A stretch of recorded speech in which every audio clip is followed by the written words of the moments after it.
എന്താണ് ഈ മലപ്പുറത്തിന്റെ പ്രത്യേകത എന്ന് പറഞ്ഞാൽ? മലപ്പുറം എന്ന് പറയുന്ന ഒരു ചെറിയ ജില്ലയാണോ? ആ മണ്ണെന്ന് പറയുന്നത് കേരളത്തിന് നൽകിയിട്ടുള്ള സംഭാവനകൾ ചെറുതാണോ? ലോക കമ്മ്യൂണിസത്തിന് ഇന്ത്യ സംഭാവന ചെയ്തിട്ടുള്ള ഏറ്റവും പ്രധാനപ്പെട്ട രണ്ട് ചിന്തകരുണ്ട്. ആ രണ്ട് ചിന്തകരും വന്നത് മലപ്പുറത്തുനിന്ന്. ഒരാൾ EMS നമ്പൂരിപ്പാടാണ് അദ്ദേഹത്തിന്റെ പേര്, കേരളത്തിന്റെ ആദ്യത്തെ മുഖ്യമന്ത്രിയായിരുന്നു, മലപ്പുറംകാരനാ. എലങ്കളം മനയാണ് അദ്ദേഹത്തിന്റെ ദേശം എന്ന് പറയുന്നത്, അദ്ദേഹത്തിന്റെ കുടുംബം എന്ന് പറയുന്നത്. പിന്നെ ഒരാൾ K ദാമോദരനാണ്. നമ്മളൊക്കെ ഇപ്പൊ ഇവിടെ സംസാരിക്കുന്ന മലയാള ഭാഷയാണല്ലോ അല്ലെ? ആ ഭാഷയുടെ പിതാവായിട്ടുള്ള എഴുത്തച്ഛൻ എവിടെയാണ് ജനിച്ചത്? മലപ്പുറത്താണ് ജനിച്ചത്. തിരൂര് തുഞ്ചംപറമ്പ് അതിന്റെ സ്മാരകമാണ് അല്ലെ? നമ്മൾ ഇന്നീ പറയുന്ന ഈ ഒരു പ്രത്യേക വിഭാഗത്തെ മോശക്കാരായി ചിത്രീകരിക്കുമ്പോൾ മറ്റൊരു വിഭാഗത്തെ ഉയർത്തിവിടുന്നത് കൊണ്ട് ആ വിഭാഗത്തിലെ പ്രമുഖരുടെ പേര് തന്നെ ഞാൻ പറയാമേ. ഇന്ന് മലയാളത്തിൽ ഏറ്റവും മഹത്തായ ഭക്തികാവ്യം എഴുതിയിട്ടുള്ള, ജ്ഞാനപ്പാന എഴുതിയിട്ടുള്ള പൂന്താനം നമ്പൂതിരിയുടെ സ്ഥലം ഏതാ?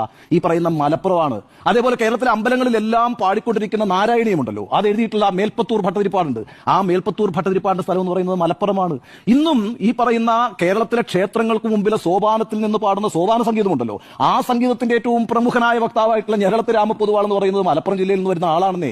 അതുപോലെ തന്നെയാണ് മലയാളത്തിന്റെ കവിത്രയങ്ങളിൽ ഏറ്റവും പ്രധാനിയായ കുമാരനാശാനാണല്ലോ. കുമാരനാശൻ SNDP യോഗത്തിന്റെ ആദ്യത്തെ ജനറൽ സെക്രട്ടറിയാണ്. ആ കസേരയിലാണ് കേട്ടോ വെള്ളാപ്പള്ളി നടേശൻ ഇരിക്കുന്നത്. വെള്ളാപ്പള്ളി നടേശൻ കുമാരനാശാന്റെ പിൻഗാമി കൂടിയാണ്. എന്ന് മാത്രമല്ല, കുമാരനാശാനേക്കാൾ കൂടുതൽ കാലം ഈ SNDP യോഗം ജനറൽ സെക്രട്ടറി ആയിട്ടിരിക്കാൻ ഭാഗ്യം കിട്ടിയിട്ടുള്ള ഒരാൾ കൂടിയാണ് വെള്ളാപ്പള്ളി നടേശൻ. അദ്ദേഹം കുമാരനാശാന്റെ പിൻഗാമി ആയതുകൊണ്ട് തന്നെ ഈ ചരിത്രവും നമ്മുടെ സംസ്കാരവും ഒക്കെ അറിഞ്ഞു വെക്കുന്നത് നല്ലതാണ്. കുമാരനാശാനൊപ്പം തന്നെ തലയെടുപ്പോടുകൂടി കേരളം കാണുന്ന കവിത്രയങ്ങളിൽ ഒരാളാണല്ലോ വള്ളത്തോൾ നാരായണ മേനോൻ. അദ്ദേഹത്തിന്റെ സ്ഥലം എന്ന് പറയുന്നത് മലപ്പുറമാണ്. ഈ രീതിയിൽ എത്ര വലിയ സംഭാവനകളാണ് മലപ്പുറം നമ്മുടെ ഭാഷയ്ക്ക്, നമ്മുടെ സംസ്കാരത്തിന്, നമ്മുടെ രാഷ്ട്രീയത്തിനൊക്കെ സംഭാവന ചെയ്തിട്ടുള്ളത്. അധികാരം കൊയ്യണം ആദ്യം നാം, അതിനുമേലാകട്ടെ പൊന്നാരി എന്ന് പറഞ്ഞിട്ടുള്ള ഇടശ്ശേരി ഗോവിന്ദൻ നായരുണ്ടല്ലോ, ഈ പറയുന്ന പൂതപ്പാട്ട് എന്ന് പറഞ്ഞ കവിത എഴുതിയിട്ടുള്ള ആ ഇടശ്ശേരിയുടെ സ്ഥലം എന്ന് പറയുന്നത് മലപ്പുറം കേട്ടോ. PC കുട്ടിക്കൃഷ്ണൻ എന്ന് പറയുന്ന ഉറൂബ് എന്ന് പറയുന്ന മലയാള നോവൽ സാഹിത്യത്തിലെ ഏറ്റവും മികച്ച സംഭാവനകൾ നൽകിയിട്ടുള്ള എഴുത്തുകാരിൽ ഒരാളായിട്ടുള്ള ഉറൂബിന്റെ സ്ഥലമാണ് ഈ പറയുന്ന മലപ്പുറം എന്ന് പറയുന്നത്. ഇന്ത്യൻ ചിത്രകലയ്ക്ക്, ഞാൻ ഓരോ ഭാഗമായിട്ടെന്നെ പറയുന്നത്, മലപ്പുറത്ത് നിങ്ങൾ അങ്ങനെ കുറച്ച് കാണണ്ട, ഇന്ത്യൻ ചിത്രകലയ്ക്ക് ഏറ്റവും മികച്ച സംഭാവന നൽകിയിട്ടുള്ള KCS പണിക്കരുടെ സ്ഥലം എന്ന് പറയുന്നത് മലപ്പുറമാണ്.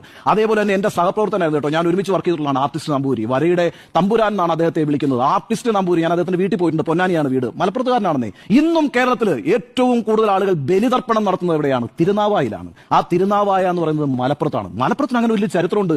അത് സെക്കുലറിസത്തിന്റെ ചരിത്രമാണ്. ആ ചരിത്രം അറിഞ്ഞുകൊണ്ട് വേണം ഈ രീതിയിൽ അവിടെ പോയിട്ട് വിദ്വേഷ പ്രസംഗം നടത്താൻ.